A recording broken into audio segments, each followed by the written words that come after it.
ओम गंगणपते नमः। जय श्री कृष्ण। दोस्तों आज हम जानेंगे चैप्टर 18 और 19। श्री हेमाडपंत पर बाबा की कृपा कैसे हुई। श्री साठी और श्रीमती देशमुख की कथा। आनंद प्राप्ति के लिए उत्तम विचारों को प्रोत्साहन, उपदेश में नवीनता, निंदा संबंधी उपदेश और परिश्रम के लिए मजदूरी। ब्रह्म ज्ञान हेतु लालायित एक धनी व्यक्ति के साथ बाबा ने किस प्रकार व्यवहार किया, इसका वर्णन हेमाडपंत ने गत 2 अध्यायों में किया है। अब हेमाडपंत पर किस प्रकार बाबा ने अनुग्रह कर उत्तम विचारों को प्रोत्साहन देकर उन्हें सफलीभूत किया तथा आत्मोन्नति व परिश्रम के प्रतिफल के संबंध में किस प्रकार उपदेश दिए, इनका इन 2 अध्यायों में वर्णन किया जाएगा। पूर्ण विषय। यह विदित है कि सद्गुरु पहले अपने शिष्य की योग्यता पर विशेष ध्यान देते हैं। उनके चित्त को किंचित मात्र भी डावाडोल न कर वे उपयुक्त उपदेश देकर उन्हें आत्मानुभूति की ओर प्रेरित करते हैं। इस संबंध में कुछ लोगों का विचार है कि जो शिक्षा या उपदेश सद्गुरु द्वारा प्राप्त हो उसे अन्य लोगों में प्रसारित नहीं करना चाहिए। उनकी ऐसी भी धारणा है कि उसे प्रकट कर देने से उसका महत्व घट जाता है। यथार्थ में यह दृष्टिकोण संकुचित है। सद्गुरु तो वर्षा ऋतु के मेघ सदृश है जो सर्वत्र एक समान बरसते हैं, अर्थात वे अपने अमृत तुल्य उपदेशों को विस्तृत क्षेत्र में प्रसारित करते हैं। प्रथमतः उनके सारांश को ग्रहण कर आत्मसात कर लें और फिर संकीर्णता से रहित होकर अन्य लोगों में प्रचार करें। यह नियम जागृत और स्वप्न दोनों अवस्थाओं में प्राप्त उपदेशों के लिए है। उदाहरणार्थ बुद्ध कौशिक ऋषि ने स्वप्न में प्राप्त प्रसिद्ध राम रक्षा स्तोत्र साधारण जनता के हितार्थ प्रकट कर दिया था। जिस प्रकार एक दयालु माता बालक के उपचारार्थ कड़वी औषधि का बलपूर्वक प्रयोग करती है, उसी प्रकार श्री साईं बाबा भी अपने भक्तों के कल्याणार्थी उपदेश दिया करते थे। वे अपनी पद्धति गुप्त रखकर पूर्ण स्पष्टता को ही अधिक महत्व देते थे। इसी प्रकार जिन भक्तों ने उनके उपदेशों का पूर्णता से पालन किया, वे अपने ध्येय की प्राप्ति में सफल हुए। श्री साईं बाबा जैसे सद्गुरु की ज्ञान चक्षुओं को खोलकर आत्मा की दिव्यता का अनुभव करा देने में समर्थ है। विषय वासनाओं से आसक्ति नष्ट कर वे भक्तों की इच्छाओं को पूर्ण कर देते हैं, जिसके फलस्वरूप ही ज्ञान और वैराग्य प्राप्त होकर ज्ञान की उत्तरोत्तर उन्नति होती रहती है। यह सब केवल उसी समय संभव है जब हमें सद्गुरु का सानिध्य प्राप्त हो तथा सेवा के पश्चात हम उनके प्रेम को प्राप्त कर सकें। तभी भगवान भी जो भक्त काम कल्प तरु है हमारी सहायता आ जाते हैं। वे हमें कष्टों और दुखों से मुक्त कर सुखी बना देते हैं। यह सब प्रगति केवल सद्गुरु की कृपा से ही संभव है, जो कि स्वयं ईश्वर के प्रतीक है। इसलिए हमें सद्गुरु की खोज में सदैव रहना चाहिए। अब हम मुख्य विषय की ओर आते हैं। श्री साठी। एक महानुभाव का नाम श्री साठी था। कापड़ के शासनकाल में कई वर्ष पूर्व उन्हें कुछ ख्याति प्राप्त हो चुकी थी। इस शासन का बम्बई के गवर्नर लॉर्ड रे ने दमन कर दिया था। श्री साठी को व्यापार में अधिक हानि हुई और परिस्थितियां प्रतिकूल होने के कारण उन्हें बड़ा धक्का लगा। वे अत्यंत दुखित और निराश हो गए। अशांत होने के कारण वे घर छोड़कर किसी एकांत स्थान में वास करने को विचार करने लगे।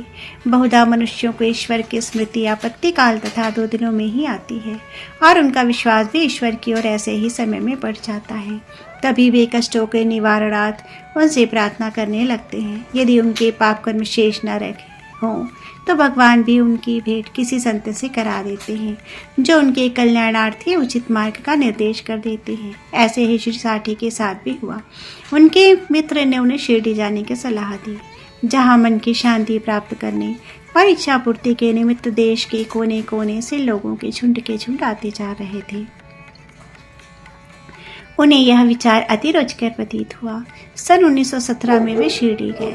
बाबा के सनातन पूर्व ब्रह्म स्वयं दीप्तिमान निर्मल शांति एवं स्थिर हो गया।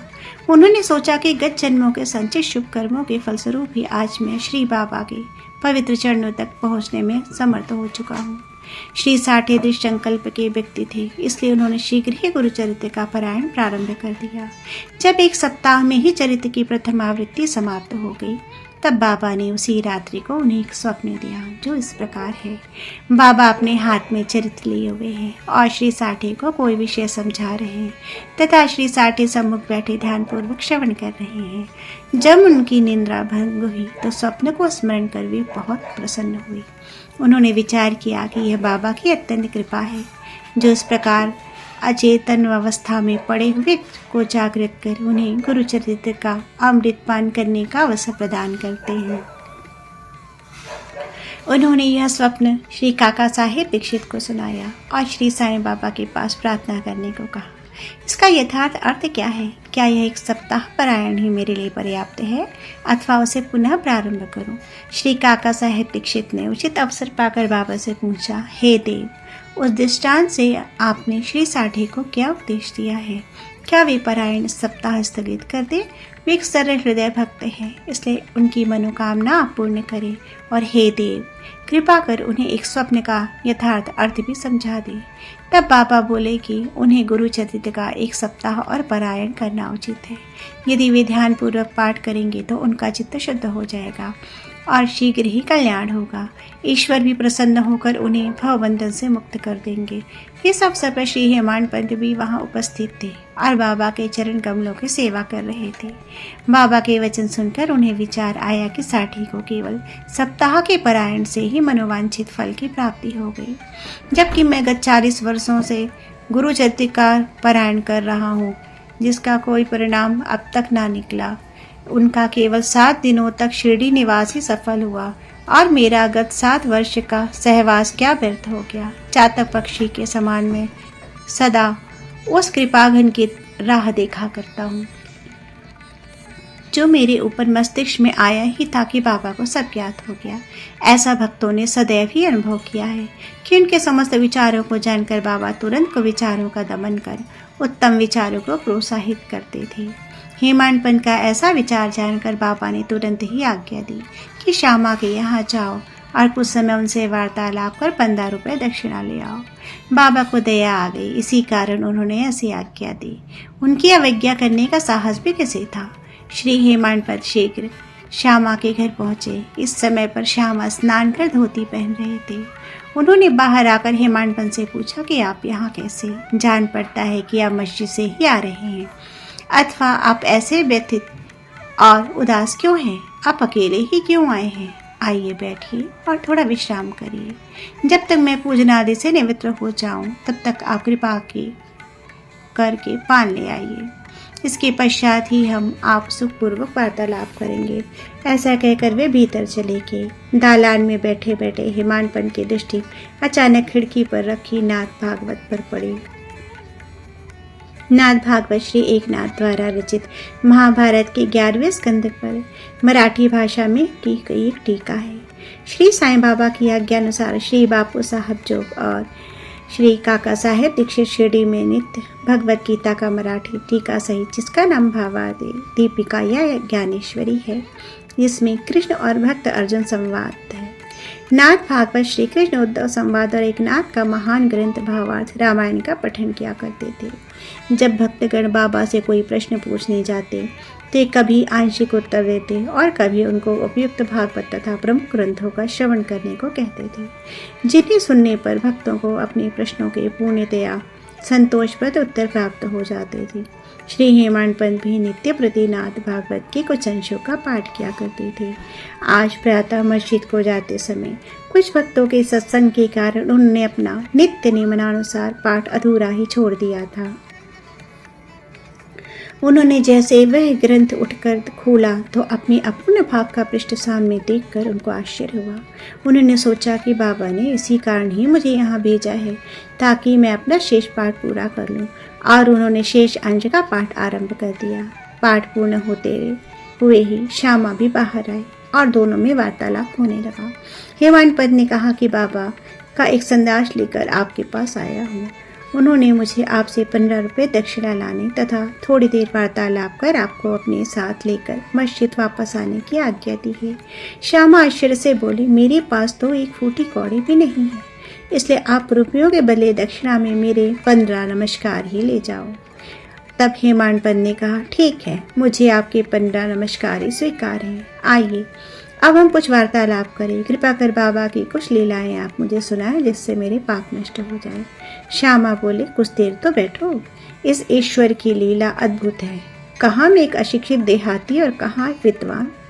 यहाँ आने के पश्चात तो आप बाबा की अनेक लीलाएं स्वयं देख चुके हैं, जिनका अब मैं आपके समक्ष कैसे वर्णन कर सकता हूँ। अच्छा, यह 5 सुपारी तो खाओ, तब तक मैं कपड़े पहन लूँ। थोड़ी देर में श्यामा बाहर आए और फिर उन दोनों में इस प्रकार वार्तालाप होने लगा। श्यामा बोले, इस परमेश्वर की लीलाएं अगाध है, जिसका कोई पार नहीं। वे तो लीलाओं से लिप्त रहकर सदैव विनोद किया करते हैं। इसे हम अज्ञानी जीव क्या समझ सके। बाबा स्वयं ही क्यों नहीं कहते, आप सरीखे विद्वान को मुझ जैसे मूर्ख के पास क्यों भेजा। उनकी कार्य प्रणाली की कल्पना के परे है। मैं तो इस विषय में केवल इतना ही कह सकता हूँ कि वे लौकिक नहीं है। इस भूमिका के साथ श्यामा ने कहा, अब मुझे एक कथा की स्मृति हो आई है, जिसे मैं व्यक्तिगत रूप से जानता हूँ। जैसी भक्ति की निष्ठा और भाव होता है, बाबा भी उसी प्रकार सहायता करते हैं। कभी कभी तो बाबा भक्ति की कठिन परीक्षा लेकर ही उपदेश किया करते हैं। उपदेश शब्द सुनकर साठी की गुरु सत्यनारायण की घटना तत्काल ही स्मरण कर हेमाडपंत को रोमांच हो आया। उन्होंने सोचा, कदाचित बाबा ने मेरे चित्त की चंचलता नष्ट करने के लिए ही मुझे यहाँ भेजा। फिर भी वे अपने विचार प्रकट न कर श्यामा की कथा को ध्यानपूर्वक सुनने लगे। उन सब कथाओं का सार केवल यही था, अपने भक्तों के प्रति बाबा के मन में कितनी दया और स्नेह है। इन कथाओं को श्रवण कर हेमाडपंत को आंतरिक उल्लास का अनुभव होने लगा। अब श्यामा ने नीचे लिखी कथा कही। श्रीमती राधाबाई देशमुख। एक समय एक वृद्धा श्रीमती राधाबाई, जो खाशाबा देशमुख की माँ थी, बाबा की कीर्ति सुनकर संगमनेर के लोगों के साथ शिरडी आई। बाबा के श्री दर्शन कर उन्हें अत्यंत प्रसन्नता हुई। श्री साईं चरणों में उनकी अटल श्रद्धा थी, इसलिए उन्होंने यह निश्चय किया कि जैसे भी हो बाबा को अपना गुरु बना उनसे उपदेश ग्रहण किया जाए। आमरण अनशन का दृढ़ निश्चय कर अपने विश्राम गृह में आकर उन्होंने अन्न जल त्याग दिया और इस प्रकार 3 दिन व्यतीत हो गए। मैं इस वृद्धा की अग्नि परीक्षा से बिल्कुल भयभीत हो गया और बाबा से प्रार्थना करके कहने लगा, देव, आपने यह क्या करना आरंभ कर दिया। ऐसे कितने लोगों को आप यहाँ से आकर्षित किया करते हैं। आप उस वृद्ध महिला से पूर्ण परिचित हैं, जो हठपूर्वक आप पर अवलंबित है। यदि आपने कृपा दृष्टि कर उसे उपदेश न दिया और यदि दुर्भाग्यवश उसे कुछ हो गया तो लोग व्यर्थ ही आपको दोषी ठहराएंगे और कहेंगे कि बाबा से उपदेश प्राप्त न होने की वजह से उसकी मृत्यु हो गई। इसीलिए अब दया कर उसे आशीष और उपदेश दीजिए। वृद्धा का ऐसा दृढ़ संग निश्चय देखकर बाबा ने उसे अपने पास बुलाया और मधुर उपदेश देकर उसकी मनोवृत्ति परिवर्तित कर कहा कि हे माता, क्यों व्यर्थ में तुम यातना सहकर मृत्यु का आलिंगन करना चाहती हो। तुम मेरी माँ और मैं तुम्हारा बेटा। तुम मुझ पर दया करो और जो कुछ मैं कहूँ उसे तुम ध्यानपूर्वक सुनो। मैं स्वयं ही कथा तुमसे कहता हूँ, यदि तुम उसे ध्यानपूर्वक श्रवण करोगी तुम्हें अवश्य परम शांति होगी। मेरे एक गुरु, जो बड़े सिद्ध पुरुष थे, मुझ पर बड़े दयालु थे। दीर्घ काल तक मैं उनकी सेवा करता रहा, फिर भी उन्होंने मेरे कानों में कोई मंत्र न फूका। मैं उनसे कभी अलग नहीं होना चाहता था। मेरी प्रबल उत्कंठा था कि उनकी सेवा कर जिस प्रकार भी संभव हो मंत्र प्राप्त करूं, परंतु उनकी रीत तो न्यारी ही थी। उन्होंने पहले मेरा मुंडन कर मुझसे 2 पैसे दक्षिणा से मांगे, जो मैंने उन्हें तुरंत ही दे दिए। यदि तुम प्रश्न करो कि मेरे गुरु जब पूर्ण काम थे उन्हें पैसे मांगना क्या शोभनीय था और फिर उन्हें विरक्त भी कैसे कहा जा सकता था, इसका उत्तर केवल यह है कि वे कांचन को टुकराया करते थे, क्योंकि उन्हें उसकी स्वप्न में आवश्यकता न थी। उन 2 पैसों का अर्थ था दृढ़ निश्चय और धैर्य। जब मैंने ये दोनों वस्तुएं उन्हें अर्पित कर दी तो वे अत्यंत प्रसन्न हुए। मैंने 12 वर्ष उनके श्री चरणों के सेवा में ही व्यतीत किए। उन्होंने ही मेरा भरण पोषण किया, अतः मुझे भोजन और वस्त्रों का कोई अभाव न था। वे प्रेम की मूर्ति थे, अथवा यूँ कहो कि प्रेम के साक्षात अवतार थे। मैं उनका वर्णन ही कैसे कर सकता हूँ, क्योंकि उनका तो मुझ पर अधिक स्नेह था और उनके समान गुरु कोई विरला ही मिलेगा। जब मैं उनकी ओर निहारता तो मुझे प्रतीत होता था कि वे गंभीर मुद्रा में ध्यानमग्न हैं और तब हम दोनों आनंदित हो जाते हैं। 8 प्रहर में एक टक उनके श्रीमुख की ओर निहारा करता था। मैं भूख और प्यास की सुध-बुध खो बैठा। उनके दर्शनों के बिना मैं अशांत हो गया था। गुरु सेवा की चिंता के अतिरिक्त मेरे लिए कोई और चिंतनीय विषय या पदार्थ न था। मुझे तो सदैव उन्हीं का ध्यान रहता था, अतः मेरा मन के चरण कमलों में मग्न हो गया। यह हुई 1 पैसे की दक्षिणा, धैर्य है दूसरा पैसा।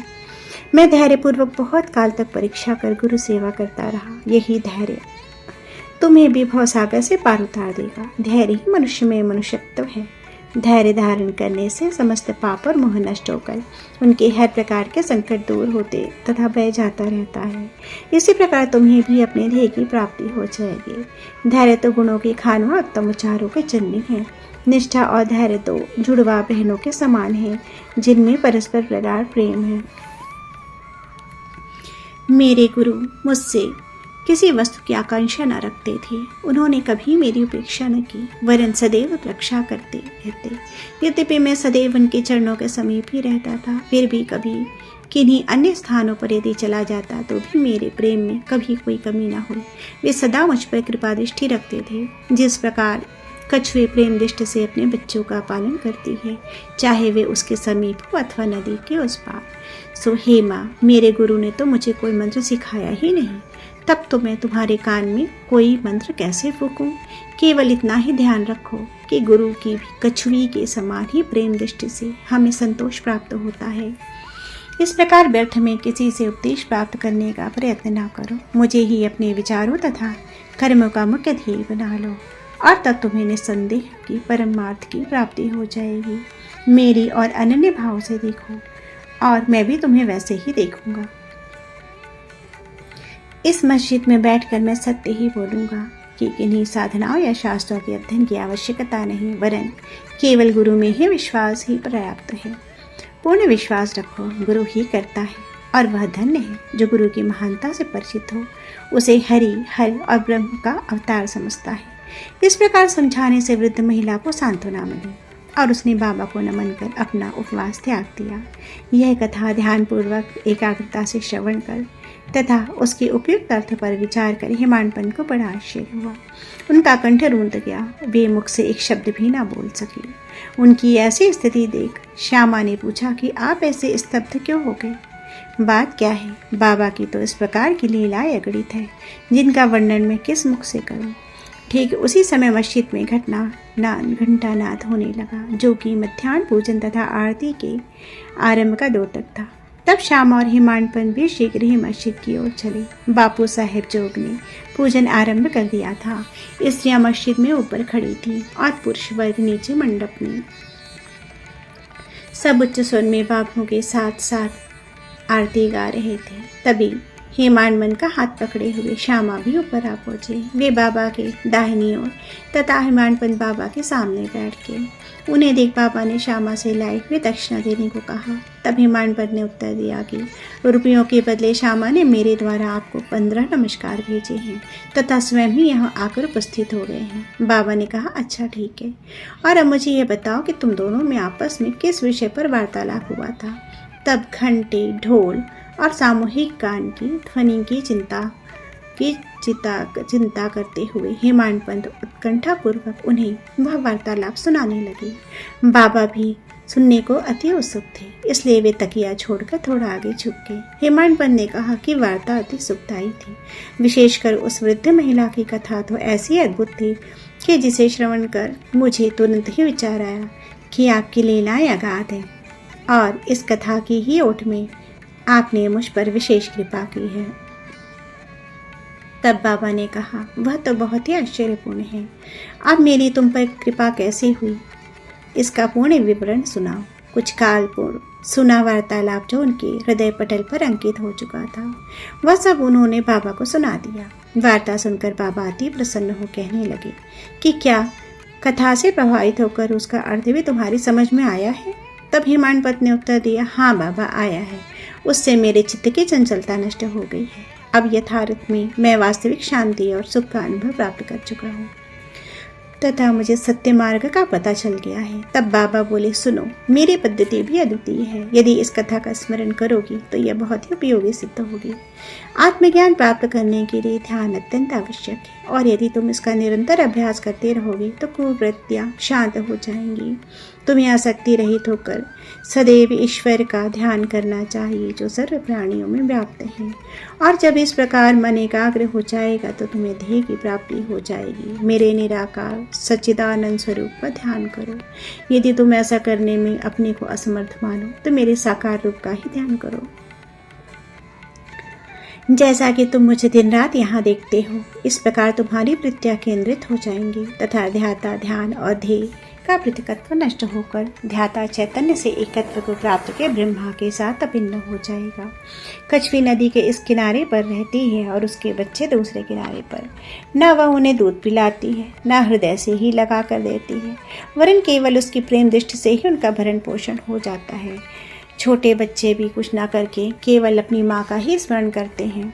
उन छोटे छोटे बच्चों पर कछुए की केवल दृष्टि ही उन्हें अमृत तुल्य आहार और आनंद प्रदान करती है। ऐसे ही गुरु और शिष्य का भी संबंध है। बाबा ने ये अंतिम शब्द कहे ही थे कि आरती समाप्त हो गई और सब ने उच्च स्वर से श्री सच्चिदानंद सद्गुरु साईनाथ महाराज की जय बोली। प्रिय पाठकों, कल्पना करो कि हम सब भी इस समय उसी भीड़ और जय जयकार में सम्मिलित हैं।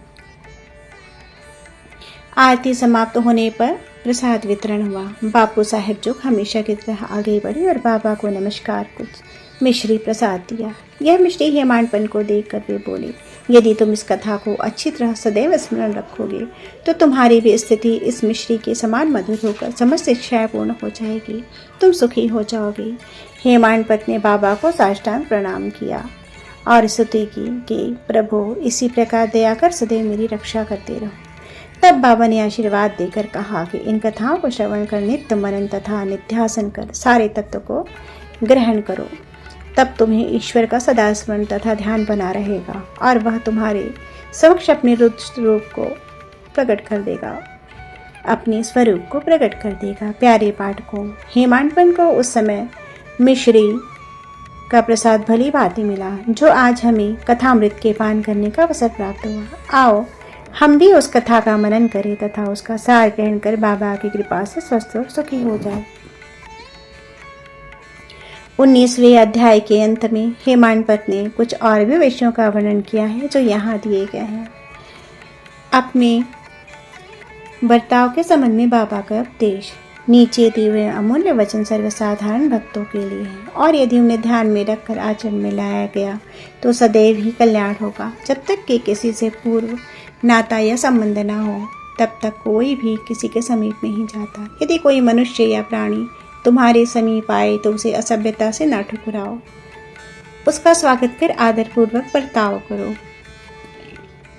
यदि तृषित को जल, क्षुधा पीड़ित को भोजन, नंगे को वस्त्र और आगंतुक को अपना दालान विश्राम करने को दोगे तो भगवान श्री हरि तुमसे निस्संदेह प्रसन्न होंगे। यदि कोई तुमसे द्रव्य याचना करे और तुम्हारी इच्छा देने की न हो तो ना दो, परंतु उसके साथ कुत्ते के समान व्यवहार ना करो। तुम्हारी कोई कितनी भी निंदा क्यों ना करे, किसी भी कटु उत्तर देकर तुम उस पर क्रोध ना करो। यदि इस प्रकार ऐसे प्रसंगों से सदैव बचते रहो तो यह निश्चित ही है कि तुम सुखी रहोगे। संसार चाहे उलट पलट जाए परंतु तुम्हें स्थिर रहना चाहिए। सदा अपने स्थान पर दृढ़ रहकर गतिमान दृश्य को शांतिपूर्वक देखो। एक को दूसरे से अलग करने वाली द्वैत की दीवार नष्ट कर दो, जिससे अपना मिलन पथ सुगम हो जाए। द्वैत भाव अर्थात मैं और तू ही भेद वृत्ति है जो शिष्य और अपने गुरु को पृथक कर देती है। इसलिए जब इसका नाश न हो जाए तब तक अभिन्नता प्राप्त करना संभव नहीं है। अल्लाह मालिक अर्थात ईश्वर ही सर्वशक्तिमान है, उसके सिवा अन्य कोई संरक्षण करता नहीं है। उनकी कार्य प्रणाली अलौकिक, अनमोल और कल्पना से परे है। उनकी इच्छा से ही सब कार्य होते हैं। वे ही मार्ग प्रदर्शन कर सब इच्छाएं पूर्ण करते हैं। ऋणानुबंध के कारण ही हमारा संगम होता है। इसलिए हमें परस्पर प्रेम कर एक दूसरे की सेवा सदैव संतुष्ट रहना चाहिए। जिससे अपने जीवन का ध्याय पा लिया है वही धन्य और सुखी है। दूसरे को केवल कहने को ही तब तक प्राण है, तभी तक जीवित है। उत्तम विचारों का प्रोत्साहन यह ध्यान देने योग्य बात है कि श्री साईं बाबा सदैव उत्तम विचारों को प्रोत्साहन दिया करते थे। इसलिए यदि हम प्रेम और भक्ति पूर्वक अनन्य भाव से उनकी शरण में जाएं, तो हमें अनुभव हो जाएगा कि अनेक अवसरों पर हमें किस प्रकार सहायता पहुंचाते हैं। किसी संत का कथन है, यदि प्रातः काल तुम्हारे हृदय में कोई उत्तम विचार उत्पन्न हो, यदि तुम उस पुष्टि दिन भर करो, तो वह तुम्हारा विवेक अत्यंत विकसित और चित्त प्रसन्न कर देगा। हेमाडपंत भी इसका अनुभव करना चाहते थे, इसलिए इस पवित्र शिरडी भूमि पर अगले गुरुवार को समूचे दिन नाम स्मरण और कीर्तन में ही व्यतीत करूं, ऐसा विचार कर वे सो रहे। दूसरे दिन प्रातः काल उठने पर उन्हें सहज ही राम नाम स्मरण हो आया, जिससे वे प्रसन्न हुए और नित्य कर्म समाप्त कर कुछ पुष्प लेकर बाबा के दर्शन को गए। जब वे दीक्षित का वाड़ा पार कर बूटी वाड़े के समीप से जा रहे थे, तो उन्हें मधुर भजन की ध्वनि जो मस्जिद की ओर से आ रही थी सुनाई पड़ी। यह एक नाथ का रोचक भजन औरंगाबाद कर मधुर लय पूर्वक बाबा के समक्ष गा रहे थे। गुरु कृपांजन पायो मेरे भाई, राम बिना कुछ मानत नाही। अंदर रामा बाहर रामा, सपने में देखत सीता रामा। जागत रामा सोवत रामा, जहाँ देखे वहीं पूरन कामा। एक जनार्दनी अनुभवनी का, जहाँ देखे वहाँ राम सरीखा। भजन तो अनेकों हैं, परंतु विशेषकर यह भजन ही क्यों औरंगाबाद करने चुना? क्या यह बाबा द्वारा संयोजित विचित्र अनुरूपता नहीं है? और क्या यह हेमाडपंत के गत दिन अखंड राम नाम स्मरण के संकल्प को प्रोत्साहन नहीं है? सभी संतों का इस संबंध में एक ही मत है और सभी राम नाम उच्च प्रभावकारी तथा भक्तों की इच्छा पूर्ति और सभी कष्टों से प्रभावकारी तथा इच्छा पूर्ति और सभी कष्टों से छुटकारा पाने के लिए एक अमोघ इलाज बतलाते हैं। निंदा संबंधी उपदेश देने के लिए किसी विशेष समय या स्थान की प्रतीक्षा न कर यथायोग्य समय पर ही स्वतंत्रता पूर्वक उपदेश दिया करते थे। एक बार एक भक्त ने बाबा की अनुपस्थिति में दूसरे लोगों के सम्मुख किसी को अपशब्द कहे। गुणों की उपेक्षा कर उसने अपने भाई के दोषारोपण में इतने बुरे और कटु वाक्यों का प्रयोग किया कि सुनने वालों को भी उसके प्रति घृणा होने लगी। बहुधा देखने में आता है कि लोग व्यर्थ ही दूसरों को निंदा कर झगड़ा और बुराइयां उत्पन्न करते हैं।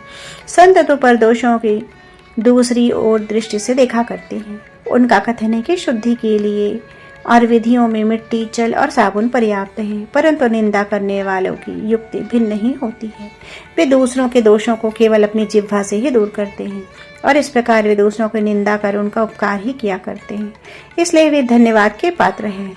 निंदक को उचित मार्ग पर लाने के लिए साईं बाबा की पद्धति सर्वथा ही भिन्न थी। वे तो सर्वज्ञ थे ही, इसलिए उस निंदक के कार्य को समझ गए। मध्याह्न काल में जब लैंडी के समीप उससे भेंट हुई, तब उन्होंने विष्ठा खाते हुए एक सुअर की ओर उंगली उठाकर देखा कि देखो वह कितने प्रेम पूर्वक विष्ठा खा रहा है। तुम भी जी भर कर अपने भाइयों को सदा शब्द कहा करते हो और यह तुम्हारा आचरण भी ठीक उसी के सदृश है। अपने शुभ कर्मों के परिणाम स्वरूप ही तुम्हें मानव तन प्राप्त हुआ है और इसीलिए यह तुमने इसी प्रकार आचरण किया तो शिरडी तुम्हारी सहायता भी क्या कर सकेगी। कहने का तात्पर्य केवल यह है कि भक्त ने उपदेश ग्रहण कर लिया और वहां से चला गया। इस प्रकार प्रसंगानुसार ही वे उपदेश दिया करते थे। यदि उन पर ध्यान देकर नित्य उनका पालन किया जाए तो आध्यात्मिक ध्येय अधीर दौड़ना होगा। एक कहावत प्रचलित है कि यदि मेरा श्री हरि होगा तो वह मुझे चारपाई पर बैठे बैठे भोजन पहुंचाएगा। यह कहावत भोजन और वस्त्र के विषय में तो सत्य प्रतीत होती है, परंतु यदि कोई इस पर विश्वास कर आलस्यवश बैठा रहे तो वह आध्यात्मिक क्षेत्र में कुछ भी प्रगति न कर उल्टे पतन के घोर में अंधकार में मग्न हो जाएगा। इसलिए आत्मानुभूत प्राप्ति के लिए प्रत्येक को अनवरत परिश्रम करना चाहिए। जितना प्रयत्न वह करेगा उतना ही उसके लिए लाभप्रद भी हो। बाबा ने कहा कि मैं तो सर्वव्यापी हूँ और विश्व के समस्त भूतों तथा चराचर में व्याप्त रहकर भी अनंत हूँ। केवल उनकी भ्रम निवारणार्थ ही जिनकी दृष्टि में वे 3.5 हाथ के मानव थे स्वयं सगुण रूप धारण कर अवतीर्ण हुए। इसीलिए जो भक्त अनन्य भाव से उनके शरण आए और जिन्होंने दिन रात ही उनका ध्यान किया उन्हें उनकी अभिन्नता प्राप्त हुई। जिस प्रकार की माधुर्य और मिश्री लहर और समुद्र तथा नेत्र और कांति में अभिन्नता हुआ करती है, जो आवागमन के चक्र से मुक्त होना चाहे, वे शांत और स्थिर होकर अपना धार्मिक जीवन व्यतीत करे। दुखदायी कटु शब्दों के प्रयोग से किसी को दुखित ना कर सदैव उत्तम कार्यों में संलग्न रहकर अपना कर्तव्य करते हुए अनन्य भाव से भय रहित हो उनकी शरण में जाना चाहिए। जो पूर्ण विश्वास से उनकी लीलाओं का श्रवण कर उनका मनन करेगा तथा अन्य वस्तुओं की चिंता त्याग देगा, उसे निस्संदेह ही आत्मानुभूति होगी। उन्होंने अनेकों से नाम का जप कर अपनी शरण में आने को कहा, जो यह जानने के लिए उत्सुक थे कि मैं कौन हूँ। बाबा ने उन्हें भी लीलाएं श्रवण और मनन करने का परामर्श दिया। किसी को भगवत लीलाओं का श्रवण, किसी को भगवत पूजन तो किसी को अध्यात्म, रामायण व ज्ञानेश्वरी तथा धार्मिक ग्रंथों का पठन एवं अध्ययन करने को कहा। अनेकों को अपने चरणों के समीप ही रखकर बहुतों को खंडोबा के मंदिर भेजा तथा अनेकों को विष्णु सहस्त्र नाम का जप करने व शांति योग के उपनिषद तथा गीता का अध्ययन करने के लिए कहा। उनके उपदेशों की कोई सीमा न थी। उन्होंने किसी को प्रत्यक्ष और बहुतों को स्वप्न में दृष्टांत किए। एक बार वे एक मदिरा सेवी के स्वप्न में प्रकट होकर उसकी छाती पर चढ़ गए। जब उसे मद्यपान त्यागने की शपथ खाई तभी उसे छोड़ा। किसी किसी को मंत्र जैसे गुरु ब्रह्मा आदि का अर्थ स्वप्न में समझाया तथा कुछ हठ योगियों को हठ योग छोड़ने पर राय देकर चुपचाप बैठ धैर्य रखने को कहा। उनके सुगम पथ और विधि का वर्णन ही असंभव है। साधारण सांसारिक व्यवहारों में उन्होंने अपने आचरण द्वारा ऐसे उदाहरण प्रस्तुत किए जिनसे एक यहाँ नीचे दिया जाता है। परिश्रम के लिए मजदूरी। एक दिन बाबा ने राधा कृष्ण माई के घर के समीप जाकर एक सीढ़ी लाने को कहा। तब एक भक्त सीढ़ी ले आया। उनके बतलाए हुए वामन को नगर के घर पर उसे लगाया। वे उनके घर पर चढ़ गए और राधा कृष्ण माई के छप्पर पर से होकर दूसरे छोर से नीचे उतर आए। इसका अर्थ किसी के समझ में न आया। राधा कृष्ण माई उस समय ज्वर से कांप रही थी, इसलिए हो सकता है कि उनका ज्वर दूर करने के लिए ही उन्होंने ऐसा कार्य किया हो। नीचे उतरने के पश्चात शीघ्र ही उन्होंने सीढ़ी लाने को 2 रुपये पारिश्रमिक स्वरूप दिए। तब एक ने साहस कर उनसे पूछा कि इसने अधिक पैसा देने का क्या अर्थ रखता है। उन्होंने कहा कि किसी से बिना परिश्रम का मूल्य चुकाए कार्य नहीं करना चाहिए और कार्य कराने वाले को उसके श्रम का शीघ्र निपटारा कर उदार हृदय से मजदूरी दे देनी चाहिए। यदि बाबा के इस नियम का पालन किया जाए अर्थात मजदूरी का भुगतान शीघ्र मजदूरों के लिए संतोषप्रद हो, तो वे यदि उत्तम कार्य करेंगे, लगन से कार्य करेंगे, फिर कार्य छोड़ने वाले एवं हड़तालों की कोई समस्या नहीं रह जाएगी और न ही मालिक और मजदूरों में वैमनस्य पैदा होगा। श्री सद्गुरु साईनाथ समर्पण मस्तु। शुभम भवतु।